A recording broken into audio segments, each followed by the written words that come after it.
안녕하세요. 폴 아저씨입니다. 자, 오늘은 여러분들이 휴대폰을 좀 더 저렴하게 사려고 인터넷을 검색하다 보면 평소 접해보지 못한 은어에 당황하신 적이 있으실 텐데요. 휴대폰 시장에 왜 이렇게 은어가 많은지에 대해서 한번 알아보겠습니다.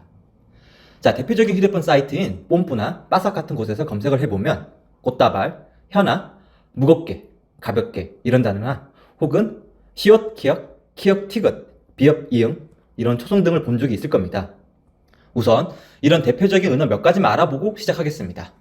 꽃다발. 꽃다발을 받으면 모두 기분이 좋죠? 꽃다발은 개통 당일 페이백을 준다는 의미입니다. 현아는 꽤 유명했던 단어인데 현금 완납이라는 뜻입니다. 무겁게 그리고 가볍게. 무겁게는 할부 원금을 입금 후 차액을 돌려받는다는 뜻이고요.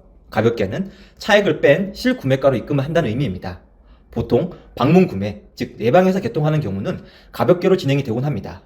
시옷 키역은 스크, 즉 SK이고요. 키역 티귿은 크트, 즉 KT의 약자입니다. 비읍 이응은 버니, 즉 번호이동이란 뜻입니다. 대표적인 은어 몇 가지 알아봤는데 벌써부터 머리가 아프시죠? 자, 왜 이렇게 통신시장에는 은어가 많을까요? 일단 은어가 많다는 뜻은 시장이 왜곡되어 있다는 이야기입니다. 정상적인 시장이라면 굳이 은어를 사용하지 않아도 되겠죠. 다른 예로 유흥 관련 용어에도 은어가 많다는 걸 떠올려 보시면 쉽게 납득이 가실 수 있습니다. 그렇다면 통신시장은 왜 이렇게 왜곡이 되었고 은어를 사용해야만 할까요? 우리나라에는 판매자가 특정 기준의 정가보다 물건을 싸게 팔면 불법이 되는 대표적인 품목이 두 가지가 있습니다. 하나는 책이고요. 또 하나는 휴대폰입니다. 각각의 관련 법적 근거는 도서정가제와 단통법입니다. 자, 오늘은 휴대폰 갤러리의 주제답게 단통법에 대해서만 이야기해 보겠습니다. 우선 단통법의 시행 근거는 이용자의 차별을 막기 위해 통신사가 소비자에게 주는 지원금을 사전에 고지하도록 도입된 제도입니다. 단통법이 시행되기 전에는 통신사에서 고객에게 따로 지급하는 지원금이 없었고 모두 유통점인 대리점과 판매점에 지급이 되었습니다. 자, 그렇다 보니 유통점의 재량에 따라 누구에게는 50만 원의 할인을 해주고 또 누구에게는 할인 한 푼 없이 개통하는 경우가 발생하였습니다. 흔히 말해 호갱을 방지하고자 하는 취지로 단통법이 만들어졌습니다. 일단 취지 자체는 좋습니다. 전국민 호갱 방지를 위해 모두가 호갱이 되는 것처럼 보이는 단점은 있지만 말입니다. 단통법이 시행되고 나서 우선 모두 공평하게 할인받을 수 있도록 공시지원금 혹은 요금 할인 제도가 생겼습니다. 번호 이동을 하던 기기 변경을 하던 고객의 선택에 따라 균등하게 할인을 받을 수가 있습니다. 하지만 통신시장은 이렇게 이상적으로 흘러가지는 않습니다. 통신사는 시장 점유율을 위해 많은 마케팅 비용을 쏟아붓고 통신사에서 판매를 위탁받은 대리점과 판매점에서는 서로 고객을 모집하기 위해 가격을 할인해서 판매를 합니다. 자, 여기서 바로 불법이 발생합니다. 단통법 이전에 통신사에서 판매점에 내려주는 리베이트가 100이라고 했을 때 100을 판매자의 재량과 고객의 성향에 따라 0에서 많게는 90 넘게 차등을 주고 팔았던 것이 문제였습니다.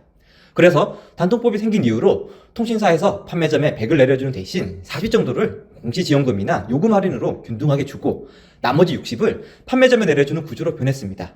아, 여기서 100이라는 것은 100만 원을 뜻하는 것이 절대 아닙니다. 임의의 숫자값입니다. 절대 오해하지 마세요. 단통법이 생겼지만 기존에 유통점에서 100을 고객에게 재량껏 할인해주는 것에서 60으로 줄여서 할인해주는 것으로 변동된 것밖에 없습니다. 그리고 이렇게 할인해주는 것을 단통법에서 금하기 때문에 그 법을 피하고자 각종 은어가 난무하게 되었습니다.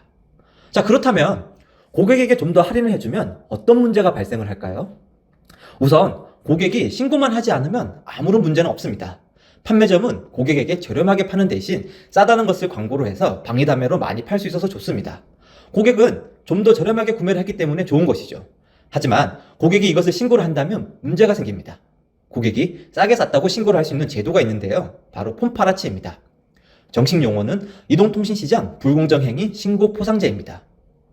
폼파라치 제도는 지원금 초과 지급, 즉 싸게 팔았다는 불공정 행위를 신고하면 최대 300만 원이나 되는 보상금을 지급하는 제도입니다. 정말 굉장하지 않습니까? 싸게 샀다고 신고하면 포상금을 받는 제도가 있으니 말이죠. 물론 폼파라치를 악용하는 사례가 많기 때문에 증빙을 하는 것이 쉽지만은 않습니다. 휴대폰을 판매하는 입장에서는 특히 온라인에서는 싸게 판다고 광고를 해야 고객을 모으는데 이것을 대놓고 광고를 하면 폼파라치들의 타겟이 되다 보니 은어를 사용할 수밖에 없습니다. 그래서 휴대폰을 파는 판매자들은 할인을 해주면서도 항상 이 고객이 폼파라치는 아닐까 하는 의심과 걱정을 합니다. 그런 걱정 때문에 싸게 팔고 싶어도 싸게 팔 수 없는 경우도 발생합니다. 또 고객은 내가 정말 싸게 샀는 게 맞는 걸까? 혹은 눈탱이 맞은 건 아닐까 하는 걱정을 합니다. 그리고 이렇게 서로 간의 신뢰가 강할수록 판매자는 싸게 팔고 소비자는 저렴하게 휴대폰을 구매합니다. 그래서 폐쇄적인 온라인 사이트의 경우에는 회원관 등급제가 존재하고 회원들에게 명함이나 사원증 등을 첨부해달라고 합니다. 일반적으로 사원증까지 보유가 하는 직장인들은 적어도 폰팔아치는 적다는 확률적 믿음이 깔려 있어서죠. 자, 파는 사람도 걱정하고 사는 사람도 걱정하는 휴대폰 시장. 정말 휴대폰 하나 싸게 사기 어려운 나라입니다. 자, 오늘은 여기까지 하겠습니다. 여러분의 구독, 그리고 좋아요, 알람 설정은 저희 큰 도움이 됩니다. 안녕!